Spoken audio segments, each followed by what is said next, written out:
I truly believe in Washtenaw Area Council for Children, and our programs are incredible and very, very important. I know that you'll feel the same way after this morning's presentation. So once again, thank you for joining us. I use the information provided by the Washtenaw Area Council for Children every single day in my practice. When I'm having visits with newborns, I spend most of the visit talking to parents and guardians and foster parents as to how to keep those infants safe in their sleep environments. How do we prevent a sleep-related death? How can we prevent shaken baby syndrome? For older children and teens, I spend a lot of time emphasizing how important it is to be careful online and with texting. And I also talk to the parents about how are you overseeing all of their activity on their phones, on the computers, that kind of thing. All of this is meant to highlight how important and how timely and how relevant our programs are. I want you all to think of a child who is loved, who is safe from harm. It could be your kid, it could be your neighbor's kid, your niece, your nephew. Now think of hundreds of those kids, the over 600 kids in Washtenaw County who are not safe from harm, who were confirmed victims of child abuse and neglect, who are not safe from physical, social, emotional harm, who are not safe from a predator, who are not safe from sexual exploitation. When children are nurtured, they grow up to be healthy and happy adults. But what happens when they are abused? I want you to take a sheet of paper and I want you to touch it. This is what happens when a child is abused. You open the sheet. Regardless of what I do, I try to straighten it, I try to iron it, I'll try any intervention. But the creases are there. The scars are always there. And they may fade in time, but they don't go away. That's why we need prevention. That's why Washtenaw Area Council for Children exists. I want to introduce my friend to you who will tell you her story. Good morning. Thank you for this opportunity. Forgive me, I'm a little nervous because I never spoke in front of a group this large. But just a little bit of my story. I am a survivor and an overcomer of childhood sexual abuse by 3 family members, 2 cousins and an uncle. And for years it was a struggle for me. I had a lot of bitterness, a lot of anger in me. I suppressed a lot of what had happened to me as I was growing up. And also, me and my mom didn't have the best relationship. I suffered a lot of emotional and verbal abuse from her. For me, she was a negative role model in my life. But I overcame that as well, and I was able to forgive her. But for years, I struggled with, like I say, the bitterness and the anger of what happened to me. And for family members, I thought family was supposed to protect you, not betray you. And it made me struggle through life. It made it hard for me to trust in relationships. And it made me, hang out with wrong people. When I got older, I got in trouble, and I had low self-esteem, and all I could ever think about was my mom would always say I would never amount to nothing. I would never be anything. But I'm grateful and I'm thankful to God because today I'm a mother of 4. I went back to school, got my education. I got an associate's degree from Washtenaw Community College, something I never thought I could do. And next weekend, I'll be getting my bachelor's degree from Sienna Heights. And, I give all the credit to God for that because people doesn't realize, a lot of times, people think, that prostitute or that woman that's sleeping around, and then some people would say that whore. I didn't learn to tell people, check that woman's background because you don't know what it is she might have been through or what she's struggling with. Every woman don't want to be selling her body in the strip club or out there on the corner. It's something usually that's been happening in their past. And I thank God because, when I was younger, and I was hanging out there with the wrong people, and I did get in trouble with the law. But I'm thankful because it was one Ann Arbor police officer who saw something in me, and he pulled me to the side and asked me why was I doing the things that I was doing.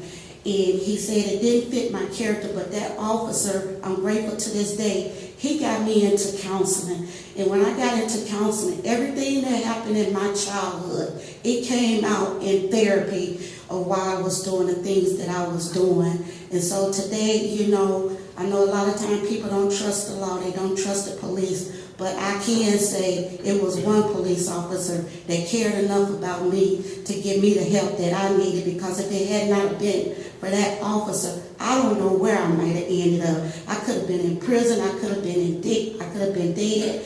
But you know, it's a lot of women today that are in prison because they went out and got revenge on the perpetrator that abused them, or you know, they're in a mental hospital, or they're abusing their own kids. And I can say I'm not that type of parent. I got 4 children and soon to be 6 grandchildren, and I try to be everything my mother wasn't to me. So, you know, if I had the tools that we have today, back then I didn't have nobody to talk to. I didn't have the resources, you know, that we have today. So, you know, if I can touch one child or one woman with my story, because I try to share my story wherever I go, and if I can touch one life or even save a life, I know what happened to me is not in vain.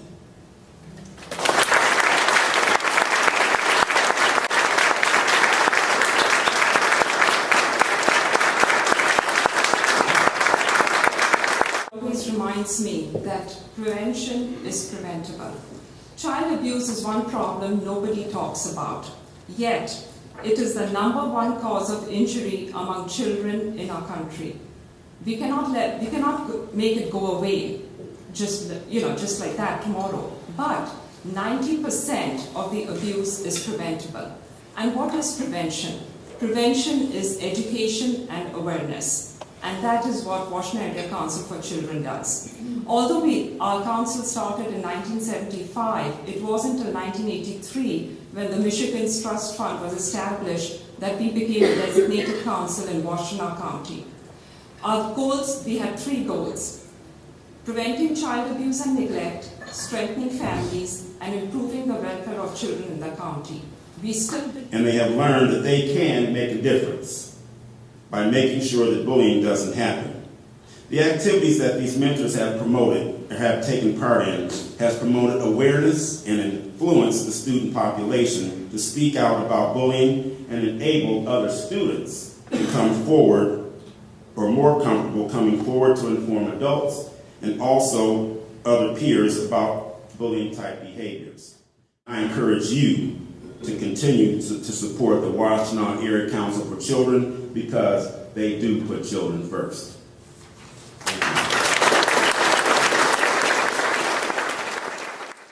I've been involved with Washtenaw Area Council for Children for a few years now. I'm an educator. I work for the Washtenaw Intermediate School District and have for a lot of years. And my focus is very much on education, and I appreciate Mr. Broom's comments about the need for education. I think the way we get to help our children and our families in this community is through education. And there's a lot of ways to help, from the schools to the families to the communities to a friendly police officer who turns a life around. I think that's the important part, is looking for the ways that we hear about the stories in our community and how we respond to the stories in our community. And WACC, as you've heard from Jyoti, has our finger in so many different areas of helping the community in this community. So many ways that we can affect change by intervening early. And this is all about intervening early, getting to our children, to our families, to the change that we can make. You heard Jyoti said all. She didn't say 80%. She didn't say 90%. She said all. We want to reach all the kids. We want to reach all the families. We want to reach all the expectant parents. This is important because this is a goal that we should have. We should not leave anybody behind. Our goal should always be all of our families and all of our children. And that's why you're here. And that's why it's important that we're asking you to think about ways that you can help us. So we need you to spread the word. We need you to volunteer. We need you to become our partner. And this is about, I've been telling people, this is a friend-raising organization. We're into raising friends. You are now our friends. Hi, friends. We would like you, as our friends, to help us by volunteering to help us. Jyoti can put you to work tomorrow if you want to help volunteer. There is enough work to do. We have affected 5,000 kids in this community. There are many more than that. So to help us by volunteering, fabulous. By help us by finding service, by helping us by finding partners. Where are our partners? You know them. We may not know who they are, but you know who they are. Because circles of friends have circles of friends. And there's always another connection that can be made. If you're able to donate to our cause, if you're able to give us some of your financial resources to help, that is fabulous as well. And I appreciate that, and we appreciate that. The community would appreciate that. They do such a good job, and they do it on such a shoestring budget. It's amazing. And it's one organization that you can feel good about being part of or being a friend of, because they focus on solutions to the problems. We're not running to the government to ask for them to solve our problems. We've got answers, and we can help. It's one of the few organizations that really is in that kind of position. And it does it with such creative problem solving. We ask that you consider volunteering your time, donating financially if you can, but of utmost importance that you help spread the word as to what an amazing agency we are and the work that we do. We really appreciate your time this morning. We understand that everybody's time is very important, and we really look forward to your feedback after this. Thanks so much.